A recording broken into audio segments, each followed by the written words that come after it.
Coming up on this edition of Carolina Insider, the Gamecocks quarterback controversy hits the road on the way to Oxford. Some 5 Points businesses take a hit after viral videos show USU students gathering in large groups, with few, if any, masks. This was our busiest location before all of this, by far, and it is our slowest location now, by far. But first, could a new COVID vaccine be coming our way soon? Carolina Insider starts now.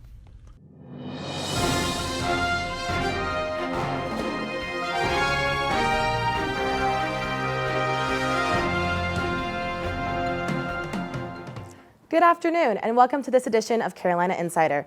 I'm Michaela Lopez. Our top story today, the Presidential Commission at the University of South Carolina is moving forward on its decisions about renaming buildings on campus. This week, it held its third virtual forum to hear from the Carolina community. Buildings such as the Strom Thermos Wellness Center and Sims Hall took center stage in the most recent discussion. Commissioners are scheduled to meet again December 2nd to discuss its next steps. The wait could be over soon for a COVID vaccine. The drug company Pfizer announced this week that its vaccine is more than 90% effective in drug trials. If things go as planned, the company's chief executive says they could have 30 to 40 million doses ready before the end of the year. High-risk populations will be given priority, but it is likely to become available to the general public next year. Meanwhile, COVID and USC students' recent behavior in 5 Points is capturing attention. As Jolles reports, some small businesses are thriving while others are struggling in light of recent viral videos. It's Wednesday night at Cantina 76 on Main Street, and it's packed. At first glance, you might forget we're in the middle of a pandemic, but that doesn't bother everyone. I mean, most of the restaurants I go to do a really good job. That's Carrie Williamson, and she's an EMT. And while recent capacity restrictions on restaurants have been eased, it's all about cleanliness for her. Make sure you've got hand sanitizer and stuff. When we sat down, you could smell the disinfectant, which is good.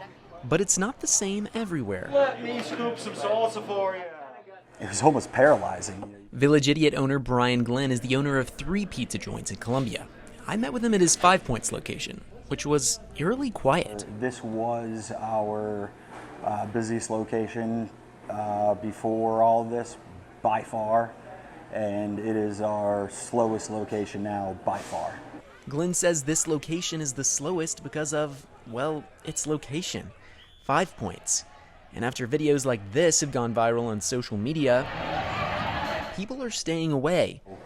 You have people who own a shoe shop or, a framing shop, and they are really, really suffering right now. And now they're suffering more because there's a narrative that 5 Points isn't a safe place to go, and it's unfortunate. An unfortunate reality that leaves empty seats at the bar and has Glenn and others ready to close the door. For Carolina Insider, I'm Jolles. While some restaurants are ready to close the door, others are doing things differently to get through the pandemic. Il Bucato in Forest Acres opened recently as a takeout-only restaurant. They're starting with pizza, but the owner hopes to be serving their full menu sometime soon. They never plan to have indoor dining, and so far, it seems to be successful with customers. We only do takeout. Every now and then I've eaten at a restaurant that has outdoor dining, but mostly we do takeout. I don't feel comfortable in indoor. According to the National Restaurant Association, 100,000 restaurants across America have closed in the past 6 months during the COVID-19 pandemic. It's a busy week in sports here in the South, from golf and football to the next step for women's soccer. Here with today's Garnet Report and some breaking news, baseball news, is Noah Patheja. Noah? That's right, Michaela. We've got big news in baseball. The New York Mets have announced that the Fireflies will no longer be an affiliate of the team. Instead, they'll have minor league affiliates in New York and Florida. The Columbia Fireflies will announce a new affiliate in the coming weeks. The Masters tournament begins today in Augusta after being delayed since early April. Dustin Johnson is the current favorite to win, but Tiger Woods will look to defend his title and win the green jacket again. Fans won't be allowed at the tournament this year, but Augusta will still be abuzz with Masters fever. Also, South Carolina's women's soccer team will play in the quarterfinals of the SEC tournament on Tuesday at 8:30 p.m. However, the Gamecocks do not know their opponent yet. Finally, South Carolina will play the Ole Miss Rebels this weekend in Oxford. After coming off the worst loss in the Muschamp era, Muschamp stated that there's an open quarterback competition to decide who will start on Saturday. Meanwhile, 3 SEC games have been postponed due to positive COVID-19 tests. That's it for this week's Garnet Report. Back to you, Michaela.